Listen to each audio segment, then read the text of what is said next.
When we fall ill, we go and visit a doctor. Going there, we tell the doctor that these are the symptoms I am having, these are the problems I am facing, and the doctor will also ask certain questions, and then he will look at us, look at our face, our eyes, and then he will come to a conclusion. He will diagnose the disease and he will prescribe medicines, and then coming home we will have to take the medicine. That is how we can get relief from the illness, we can get our health back. That is very natural, that is known to all of us. Now the question is about the illness of something other than human beings. But if human beings, when they fall ill, they visit a doctor and then they get medicines and they follow the prescription, the same thing should be applied if anyone or anything else also fall ill. Our discussion today will be on the sickness of a planet, and this planet is nothing other than our own planet, the Earth. So the name of the lesson is The Ailing Planet, the Green Movement's Role. Ailing planet. Ailing planet means the suffering planet, the sick planet, the ill planet. It means the earth which has become ill, that is the issue, that is the topic.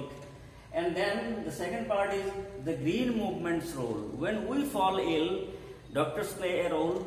When we fall ill, medicines play their roles. The same is the case when the earth falls ill.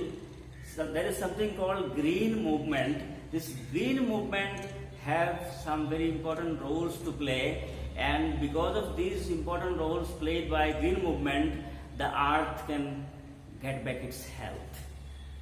So important thing here is that the author's name is Nani Palkhiwala. Nani Palkhiwala is the author of this piece, and this Nani Palkhiwala, the name may be a bit interesting to you. Firstly, don't be confused with Nani, because it's not a female. You may think Nani is there and the author is our own Nani. No, the author is your own Nana rather than Nani. He is a man. Nani Palkhiwala was born in Mumbai in 1920 and died again in Mumbai in 2002. He was a famous Indian jurist and economist, and he was given Padma Vibhushan Award. His name and fame can be understood from the fact that 2 years after his death, in 2004, Indian government issued, the Postal Department of India issued a postal stamp with Nani Palkhiwala's picture on it. That is Nani Palkhiwala. And Nani Palkhiwala in India, in states like Gujarat, etc., some very interesting titles are there, like Makhanwala, Doodwala, Dukanwala, and he is Palkhiwala. So this was written in 1994, 26 years ago. Nani Palkhiwala wrote this essay. It was published in a newspaper. And the question may be, an essay that was written 24 years ago and published in a newspaper, how relevant is it today? Yes, it is very much relevant even today also. That's why this is incorporated in your course. Now the very interesting thing is this word ailing, ailing planet. I have told you the meaning of ailing. Ailing means ill or sick. And ailing is used here as an adjective. Ail is the verb. Ail, it means verb. I am ailing. He is ailing. It means I am suffering from some disease. In second year you will find a poem, La Belle Dame's Mercy. The poem begins with the line, what ails thee? It means what makes you ill? What makes you so what is the cause of your suffering? So ail means to suffer, or to suffer from illness. And from this ail, ing is used, and then here, although it looks like a verb, it acts like an adjective. Very interesting thing is that in English you will find many such expressions where a verb with its ing form is used as an adjective. It looks like a verb but acts like an adjective. This is called verbal adjective. Verbal adjective. Other examples, for example, I can say, I need some drinking water. When I say I need some drinking water, this word drinking is an adjective. It qualifies the noun water. I don't mean that I am drinking water or someone is drinking water. That is not the case. Drinking water, it means water for drinking. And then that is our new waiting room. Waiting room. The word waiting, although it looks like a verb, it qualifies the noun room. So it is an adjective here. Verb ing acts like an adjective, although it looks like a verb. This is an example. So ailing is an example of verbal adjective. It means ill or sick. The ailing planet, it means the planet which is ill, that is our earth. And since doctors and medicines play major roles when we fall ill to give back our health, the same is the case. Green movement has a major role to play to make the earth healthy again. How? This is the thing we'll find Nani Palkhiwala telling us. Let us go to the text then. The Ailing Planet, the Green Movement's Role by Nani Palkhiwala. As usual, before this lesson, again you have got certain phrases which may be new to you, but when you find them in the text, you will infer their meanings from the text. See the phrases: a holistic and ecological view, sustainable development, languish, ignominious darkness, inter alia, decimated, catastrophic depletion, transcending concern. So all these phrases you will find in the text, and then you will try to infer their meaning. We will discuss it then. See a brief introduction to this essay. The following article was written by Nani Palkhiwala and published in the Indian Express on 24th November 1994. The issues that he raised regarding the declining health of the earth continue to have relevance. So 26 years ago, Nani Palkhiwala had written this essay. It was published in the Indian Express. But although 26 years have passed, the issues that he raised in this essay about the declining health, about the poor health of the earth, they are still appropriate, they are still relevant, they still carry the same significance, the same importance. So let us start the text then. One cannot recall any movement in world history which has gripped the imagination of the entire human race so completely and so rapidly as the Green Movement, which started nearly 25 years ago. In 1972, the world's first nationwide Green Party was founded in New Zealand. Since then, the movement has not looked back. One cannot recall. Recall means remember. One cannot remember.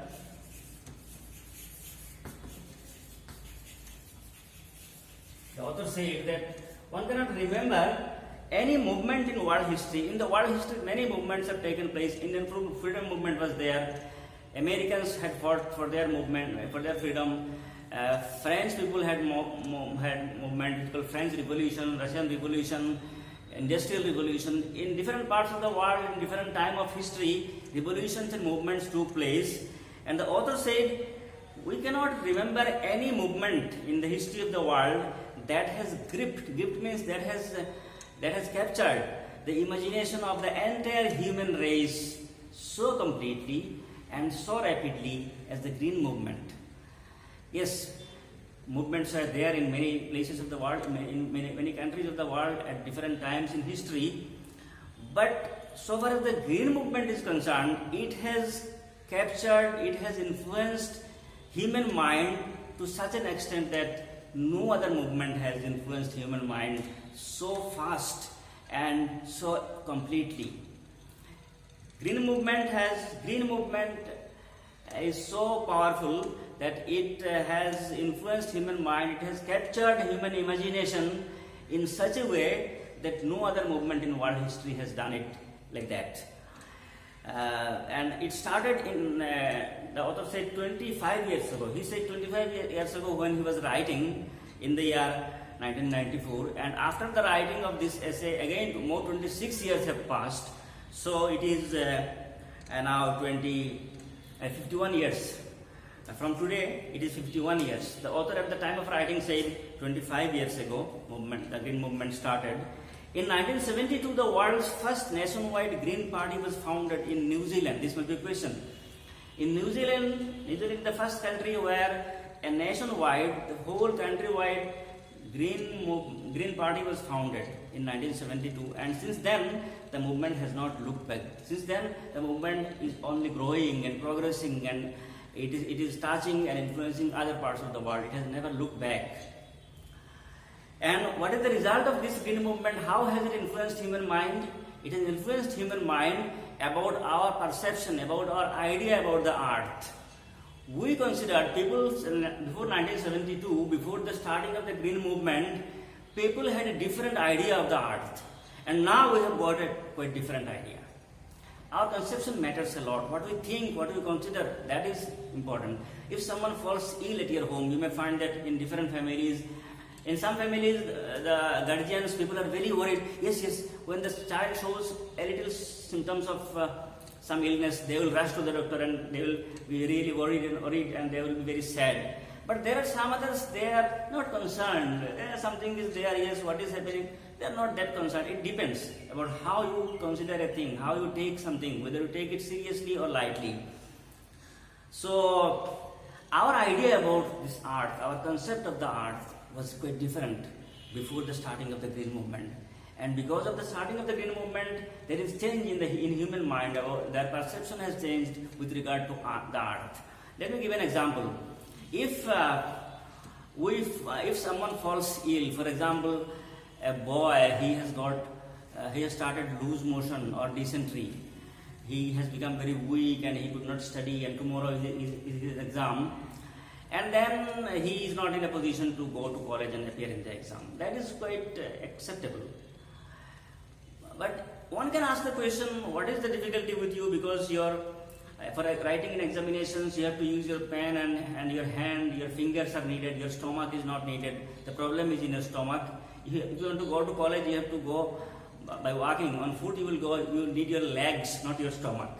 So the problem, the suffering is in stomach, and for examination, stomach is not needed. Go and sit in the exam. You cannot say, because we consider our body as a whole. One part of it is suffering means the whole of it is suffering. Your finger is cut. This does not mean that only the finger is suffering. It means the whole body is suffering. Brain is at the center of everything. So a small part of your body suffers. It means you suffer. The same is the case if an elderly person or any person in a family, he is in a very critical condition.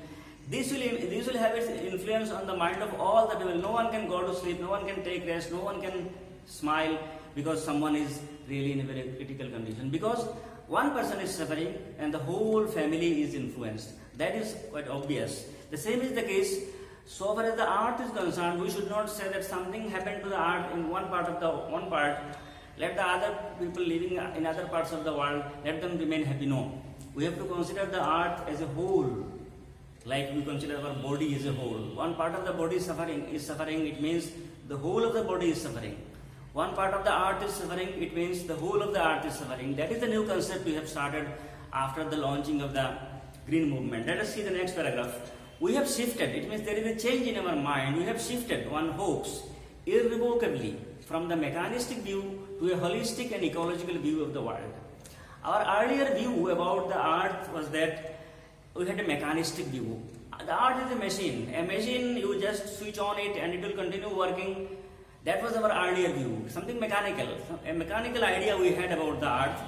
But now our concept of the earth, our idea about the earth is that it is a holistic and ecological view. What is this? Holistic, the word holistic has nothing to do with holy. It may appear to you that holistic, you may think that it is from holy, but that is not the case. No. Holistic has come from the word whole. This means that our new idea, our latest idea about the earth is that we consider the earth as a whole, the way we consider our body as a whole. One part is ill, it means the whole body is ill. Our new idea about the earth is a holistic view, and it's an ecological view. What is this ecological view? Ecology is the science that deals with different organisms, different living beings their relationship with each other, their relationship with their surroundings. It means that the same thing that we have got recently when the coronavirus started influencing the whole world, that your surrounding, the people you are living with, other people's happiness, people became suddenly concerned about other people's health. If someone else is suffering, it means anytime I may become a victim again. So I am not concerned about my health only, I am concerned about other people's health also. We have been compelled to think like this recently. So our new concept about the earth is that the different living organisms, their surroundings, I am also a part of it. All these things we consider as a whole. We do not consider ourselves as some isolated fellow. I am all alone, I can live my life happily, guli maro, what happens to other people. No. We all are linked in one way or the other. One's illness may lead to other people's illness, one's unhappiness may lead to other people's unhappiness, one's well-being may lead to other people's well-being. That is the holistic and ecological view we started having since 1972. Our earlier view about the earth was a mechanical view. The present view is holistic and ecological. And this change that have happened in our mind, that is something irrevocably we have changed. It means this change cannot again be changed. We have got the change and we will continue having such thought only, that the earth is the whole and we are a part of it, and the health and well-being of the whole of the earth should be ensured. It is a shift in human perceptions as revolutionary as that introduced by Copernicus, who taught mankind in the 16th century that the earth and the other planets revolved around the sun. The author is comparing this shift in our concept, this change in our mindset with another happening that took place 500 years ago. In the 16th century, what was it? Copernicus told the people that the earth and other planets, they revolve around the sun. That was something new. That was a new concept 500 years ago. And the concept that we have got since 1972, that is also as revolutionary as the 500-year-old concept that was introduced by Copernicus. At that time, that Copernicus's words were really very shocking, very alarming, something new, something people did not find it to be acceptable. Such a revolutionary thought again came to human mind after the launch of this green movement. Now, the author is telling us that the change that we have got recently, that we have started thinking the earth as a whole, our mechanistic view is gone, and now a holistic and ecological view we have got about the earth. This change is so revolutionary, it is so far-fetched, its influence is so far-fetched that it can be compared with the changes that came to human mind after Copernicus' declaration about 500 years ago that the earth and other planets revolve around the sun. For the first time in human history, there is a growing worldwide consciousness that the earth itself is a living organism, an enormous being of which we are parts. For the first time, we have started thinking that the earth is also a living organism. On the earth, everything is living. Most of the things are living. You see the trees, the plants, other small organisms, those we cannot see with our naked eyes, those microscopic beings. Everything is living, and those things that we apparently think they are not living, for example, the plants, they are also living. And maybe a time will come when people will include some more things to this living world. I just wonder about what is there in the Quran, in the Holy Quran, about things that it is not only about plants and trees. Everything in the world, they praises the Lord. When I find these words, that everything in the world, they praises the Lord, it means that even if the things we consider to be dead, for example, a stone or any other thing that is not, or a brick or anything else, they also have some kind of something that we may call a feeling, etc. Maybe a time will come when scientists will discover that thing also, and maybe some more revolutionary changes will occur at that time. So with the change in human mind, with more work being done by human beings, we are getting new ideas, and with these new ideas, our concept of the earth is also changing. Our latest idea about the earth is that it is also a living organism like us. It also, if I am a living organism, it means I am fall ill, I am having my feeling, I also need comfort, I also need care. The same applies to earth also. The earth is an enormous being, a huge being of which we are small parts. It has its own metabolic needs. Metabolic needs means the needs that we have. For example, we consume food and then the food is converted into energy. That is how we are surviving. We are able to move and work because the food that we take, they are converted into energy through the bodily processes. And the same applies to earth also. Metabolic needs, it needs to take rest, whatever things it consumes. What is this consumption? It may mean that you are depriving the earth of its trees. You are cutting down trees, you are causing harm to it. The earth will definitely suffer. So the food of the earth may be that there should be enough trees and plants, then only the earth can flourish, it can grow. So the earth also has its metabolic needs like other living organisms have. And there are vital processes. We also have processes in our body, blood circulatory system, nervous system, different systems are there, digestive system is there. All the systems should work properly, otherwise our body will suffer, we will suffer. The same applies to the earth, that earth has its metabolic needs, the earth has its processes which need to be respected and preserved. Like we respect our metabolic need. I take food, then I go to toilet. You also all do it. Nobody complains that why should you go to toilet? It is a rough place. There is foul smell. Don't go to it. If you find that you are not able to, your urination is in difficulty. You cannot urinate or you can pass stools. No, nobody will say no problem. Don't go to toilet. Or if you cannot take food, you have lost your appetite. No one will say no problem. Money will be saved. No expenditure on food item, no one will say, because we know eating food and then digestion and going to toilet and doing all those things, they are essential parts of our life. They are our metabolic needs. So the same thing applies to earth also, that it has its metabolic needs, it has its vital processes that should be respected and preserved. The earth's vital signs reveal a patient in declining health. If you look at the earth, then some vital signs are there. Looking at the signs, you can very well tell that the earth is not well, it is suffering. If you look at someone and find that his eyes are bulging, they are swelling, the eyes have become red, then you will say, what happened to you? Are you having difficulty? Are you having fever? Yes, looking at his face, you can have this kind of idea. The same is the case if you look at the earth. Looking at the earth, you can say earth is suffering. What are the signs?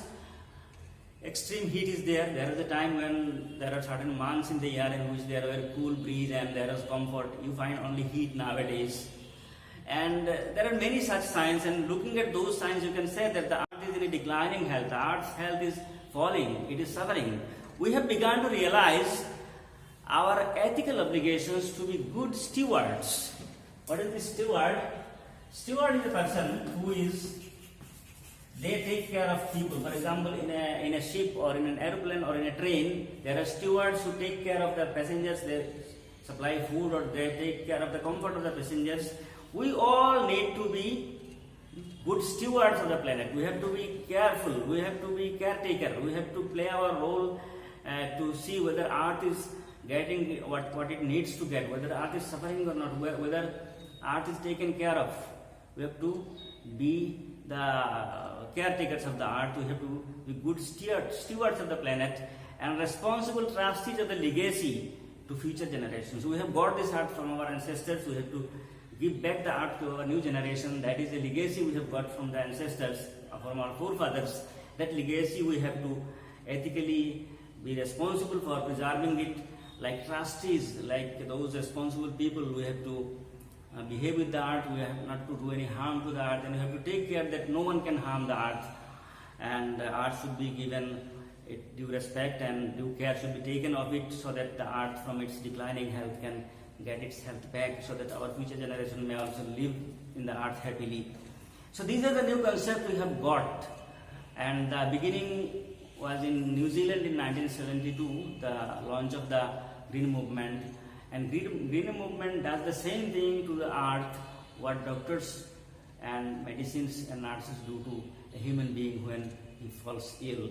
We will continue studying some more things about green movements and the health of the earth and the responsibility that we need to maintain in the next video. Thank you very much for being with me.